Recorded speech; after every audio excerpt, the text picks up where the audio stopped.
જય સ્વામિનારાયણ. આજના દર્શન. જય વિઘ્ન વિનાયક દેવ. જય કષ્ટભંજન દેવ. જય સ્વામિનારાયણ. પ્રશંસા એક કાનેથી સાંભળીને કાઢી નાખો, જ્યારે ટીકા બંને કાનેથી સાંભળજો. Good morning Gulabhai. જય સ્વામિનારાયણ. જય સ્વામિનારાયણ. જય શ્રી કૃષ્ણ. જય માતાજી. ઓમ નમઃ શિવાય. સિદ્ધેશ્વર મહાદેવ.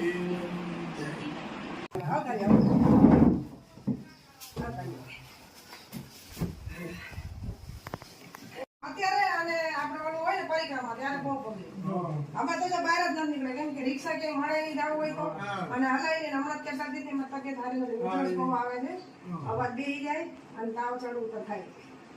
અને મારા મુંબઈ થી મહેમાન આવવાના હતા ને તો એનું મરણ થઈ ગયું ત્યાં આવે તો મન કે મેં ગુલાબભાઈ આજ આવે, હવે એ પરમ દિવસે ભેગા થાય. હા શું કરે તમારો લાલો જગ્યા બગ્યા મળી ગઈ હતી. હા એટલે વાંધો ના. અમારે આ વખતે મહેમાન નથી આવ્યા, તમારે દર વર્ષે ઘણા વાર મહેમાન આવે મેળા. ઓણ એક બે મરણ થઈ ગયા અને લગ્ન નજીક હતા ને એટલે નથી આવ્યા, કેમ કે પછી અહીંથી જવાનું ટિકિટ નું પાછું ઓલું થાય એટલે નથી આવ્યા. હમણાં જો વિસાવદર આવ્યા છે કંપનીના મહેમાન, અમે આવશું. હા મને આવ્યો હતો કે અમે આવશું. બાપુને લઈને આવજો. જય સ્વામિનારાયણ. જય સ્વામિનારાયણ. હા જય શ્રી કૃષ્ણ. આવજો જી. બીજી વાર જમીન જવાય એમ આવજો. ગાડી ગાડી હો. ખુશી થઈ આવીશ ચોક્કસ. હાલો. જય જય સ્વામિનારાયણ. સ્વામિનારાયણ. જય સ્વામિનારાયણ.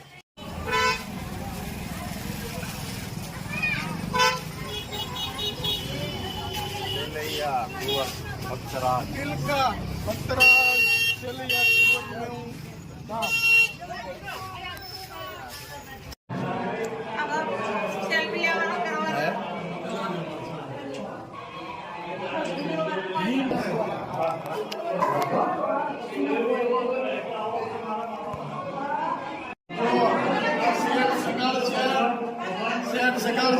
સંગાવતી રાણી વિષ્ણુ ભગવાન એની પરીક્ષા લેવા આવ્યા હતા. સાધુ કોઈને એવું કીધું કે માંસાહારી ખાવશું તો હવે પહેલા તો શાકાહારી હતા કે માંસાહારી લઈને લેવા જાવ તો કોઈ તકલીફ પડે એવું હતું.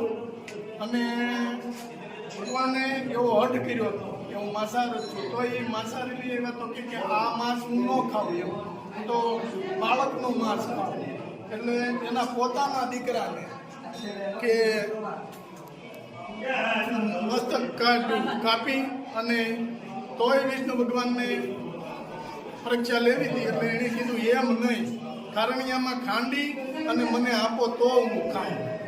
તો એ રીતે કર્યું ને તો વિષ્ણુ ભગવાન કે તમારે હવે કોઈ સંતાન કે નહીં, તો એ કે હું વાંજિયાના ઘરનું ન ખાઉં. ત્યારે રાણી સંગાવતી અને ગર્ભની અંદર 7 મહિનાનું બાળક હતું. તો રાણી સંગાવતીએ કટાર કાઢી અને આવી રીતે આમ મારવા ગયા. ત્યાં વિષ્ણુ ભગવાન પ્રસો દે દીધો, પરસો કે રેવા દો કે સતી તમારી પરીક્ષા લેવાય. પાછા સેલૈયાને સરજીવન કર્યા અને વિષ્ણુ ભગવાન એની પરીક્ષા પૂરી કરી. આ બિલખાની અંદર શેઠ સકાળસિયા અને સંગાવતી રાણી કે આવા ગિરનારની તળેટી કહેવાય, એની અંદર આવા ભક્તો થઈ ગયા છે. જોઈ આ રીતે હજી એની યાદગીરી ખાણિયામાં નાખી અને સાંભેલાથી મસ્તક કાઢ્યું હતું. અને આ સેલૈયા ઉપર કે ઘણા રત્ન પણ બન્યા છે. જો હજી અહીંયા જ છે આ ખાંડણીઓ અને આંબેલું. આની અંદર કે સેલૈયાનું મસ્તક કાઢ્યું હતું.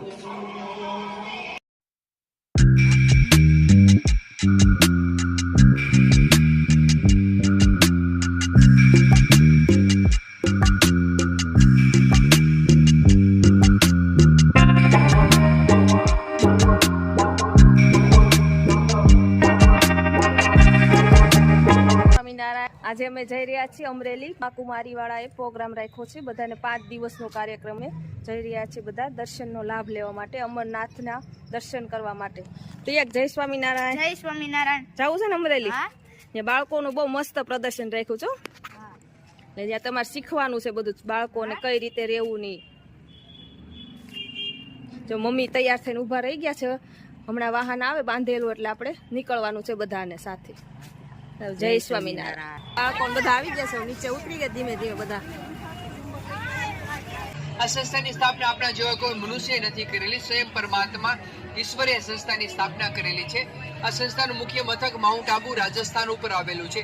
આ સંસ્થા વિશ્વવ્યાપી સંસ્થા છે કે ભારતના સિવાયના 140 જેટલા દેશમાં 9000 થી વધારે સેવા કેન્દ્રો આવેલા છે. પણ એમાંથી જો આત્મારૂપી ડ્રાઈવર નીકળી જાય તો આ શરીર પણ કાંઈ કામનું રહેતું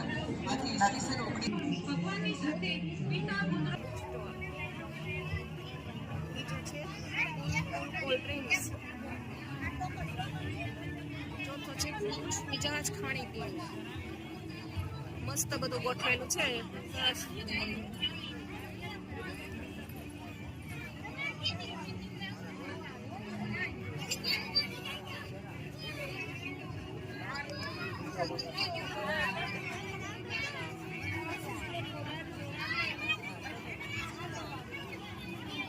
સરસ મજાની પ્રદર્શની ગોઠવેલી છે. એના ટેલેન્ટ માટેની છે બધી ગેમ. જો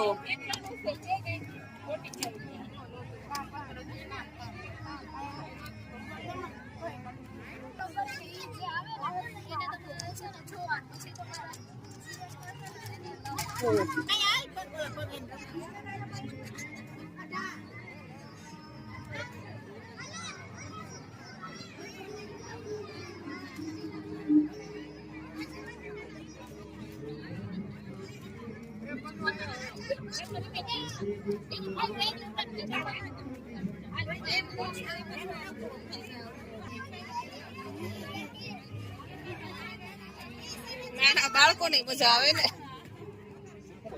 કેવી મજા આવે?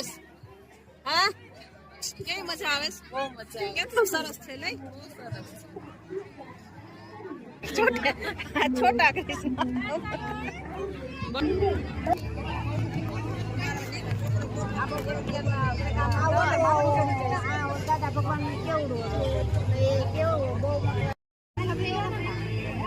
જો એ બધા પ્રભુને પત્ર લખે છે, બધા એના મનની વાત હોય છે, ભગવાનને કહે છે બધા.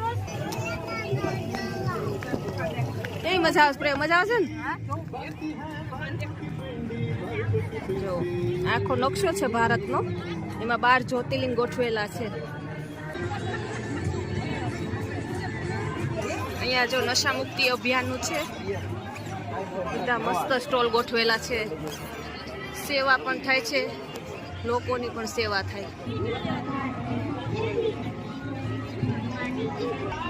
કળિયુગી કાંટાનું જંગલ વિશે આપણે જાણવાનું છે.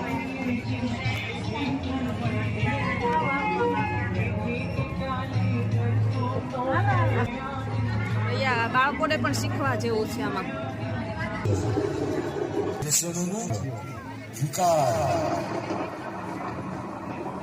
આ સંસારમાં કોઈ વાસનાઓનો વશ ઉલટા કર્મ કરે છે, તો કોઈ ક્રોધ અને ઈર્ષ્યાની આગમાં સળગી રહ્યો છે, કોઈ મોહમાં દુઃખી છે, તો કોઈ લોભ લાલચના પંજામાં છે. અહંકાર તો જાણે આસમાને ચડ્યો છે. अभिषेक की ये बेला हर्ष उल्लास का सर्वश्रेष्ठ उत्सव है. इस समय वैकुंठ वासियों के हृदय हर्षित हैं. वो खुशियों के दीप जलाएं, सत्युग में सच्ची दीपावली मना रहे हैं.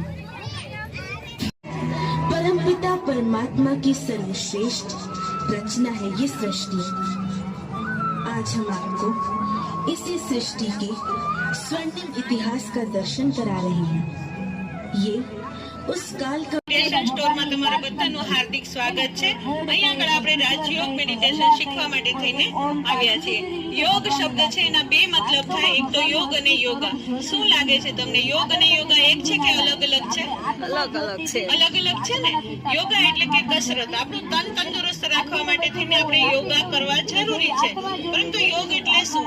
યોગ એટલે કે મન બુદ્ધિનો તાર પરમાત્માની સાથે જોડવો, એ જ સાચો રાજયોગ છે. એ કરવા માટે થઈને આપણે ઘણી બધી મહેનત કરીએ છીએ, જેમ કે રોજ દીવાબત્તી કરીએ છીએ, પૂજા પાઠ કરીએ છીએ, દેવ દર્શને જઈએ છીએ. યાત્રા છાત્રા તપ વ્રત ઘણું બધું કરીએ છીએ, છતાં પણ આપણે શું કહીએ છીએ? મારું મન છે પરમાત્મામાં લાગતું નથી. ને ફરિયાદ છે ને આપણી અંદર. તો એ પરમાત્માની અંદર મન લગાડવું એટલે એની વિધિ શું છે? એ જ છે રાજયોગ. આગળના સ્તરમાં આપણે શ્રી પિતા પરમાત્માનો પરિચય લઈ લીધો અને પિતા પરમાત્મા છે એ આપણા પિતા છે. અહીંયા આગળ સંબંધ દેખાડવામાં આવે છે, પિતા અને પુત્રનો સંબંધ. એને પુત્રને ક્યારે એવું નથી કેવું પડતું કે તમે તમારા પપ્પાને યાદ કરો. કેવું પડે? ના કેવું પડે ને. એવું નથી કેતો પુત્ર કે પેલા ફોટો દેખાડો તો જ મને યાદ આવે, એવું કહેશે નહીં. ઓટોમેટિક યાદ આવે ને, કારણ કે ગાઢ સંબંધ છે.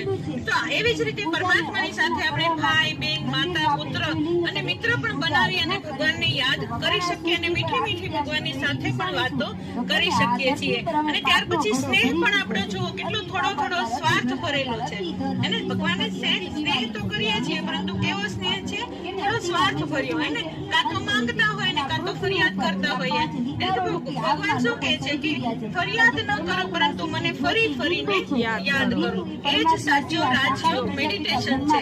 જો મેડિટેશન કરશું, રાજયોગ કરશું તો ઓટોમેટિક આપણી આત્મા ચાર્જ થઈ જશે અને ઘણા બધા ફાયદા થાય છે. જેવી રીતે મોબાઈલને ચાર્જ કરવું પડે છે ને, એવી જ રીતે આપણી આત્માને ક્યાં ચાર્જ કરશું? શ્રી પરમાત્માની સાથે આપણે મનબુદ્ધિનો તાર જોડીને એમની સાથે ચાર્જ થઈ જશું અને એ ચાર્જ થશે ને આત્માની બેટરી, એટલે ઓટોમેટિક આપણી અંદર રહેલી અષ્ટ શક્તિઓ છે, જેમ કે સમાવાની શક્તિ, પરાગ શક્તિ, સહન શક્તિ, ઘણી બધી શક્તિઓ છે, એ બધી જ આપણી અંદર જાગૃત થઈ જશે અને ઓટોમેટિક આપણું જીવન કેવું સુખમય બની જશે. સૂકું કાંટાવાળું જીવન દેખાડે છે ને એક હર્યું ભર્યું કમળ ફૂલ સમાન પવિત્ર ઝાડ દેખાડે છે. કયું જીવન જીવવું ગમે આપણને?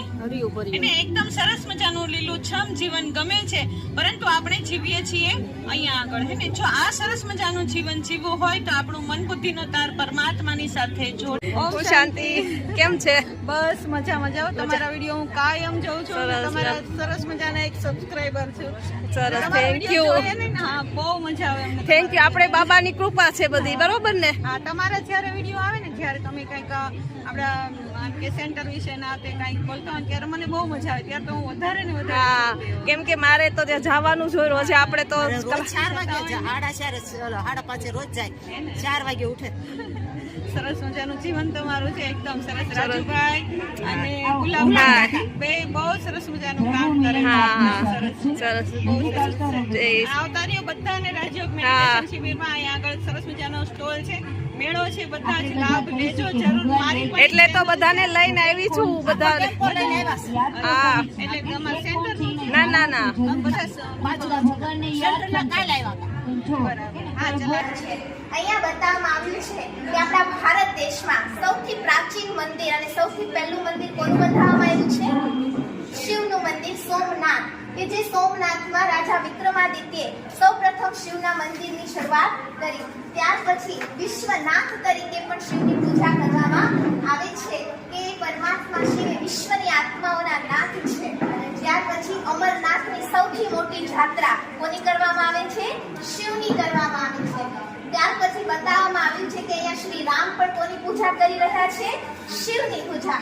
માટે કહેવાય છે દેવોના દેવ મહાદેવ, એટલે કે શ્રી રામના પણ ઈશ્વર છે, એટલે તેને રામેશ્વર પણ કહેવામાં આવે છે. ત્યાર પછી અહીંયા બતાવવામાં આવ્યું છે કે શીખ ધર્મમાં ગુરુ નાનકે પણ કહ્યું છે એક ઓમકાર સતનામ નિરાકાર સત્ય શ્રી અકાલ, એ પરમાત્મા એક છે, નિરાકાર છે, સત્ય છે અને અકાલ મૂરત છે. ત્યાર પછી ઈસુ ખ્રિસ્તે પણ ખ્રિસ્તી ધર્મમાં કહ્યું છે કે God is one, God is light, I am not God but I am messenger of God. ભગવાન એક છે અને ભગવાન પ્રકાશ સ્વરૂપ છે. ત્યાર પછી બતાવવામાં આવ્યું છે કે જાપાનમાં બૌદ્ધિ લોકો શું કરે છે? એક દૂર 3 ફૂટ દૂર સ્ટેન્ડ ઉપર એક લાલ રંગનો નિરાકાર પથ્થર રાખી અને એનું એ ધ્યાન ધરે છે, જેને ચિંપોન સેકી એટલે શાંતિ દાતા તરીકે એમને યાદ કરે છે. ત્યાર પછી અહીંયા બતાવ્યું છે કે મુસલમાન ધર્મમાં સંગે મક્કા નામનું જે શહેર છે ત્યાં એ લોકો હજ કરવા જાય છે અને ત્યાં સંગે અસ્વદ નામનો પથ્થર છે. જ્યાં સુધી એમનું ચુંબન ન કરે ત્યાં સુધી એમની હજ એટલે કે યાત્રા પૂરી થઈ કહેવાય નહીં. એટલે એ પણ એ રૂપથી. અને અલ્લાહના 99 નામ છે, એમાં એક નામ છે નૂરે ઇલાહી. કે ભગવાન નૂર છે, ભગવાન પ્રકાશ સ્વરૂપ છે. ત્યાર પછી ભારતની બહાર નેપાળમાં પણ પશુપતિનાથ તરીકે એમની પૂજા કરવામાં આવે છે.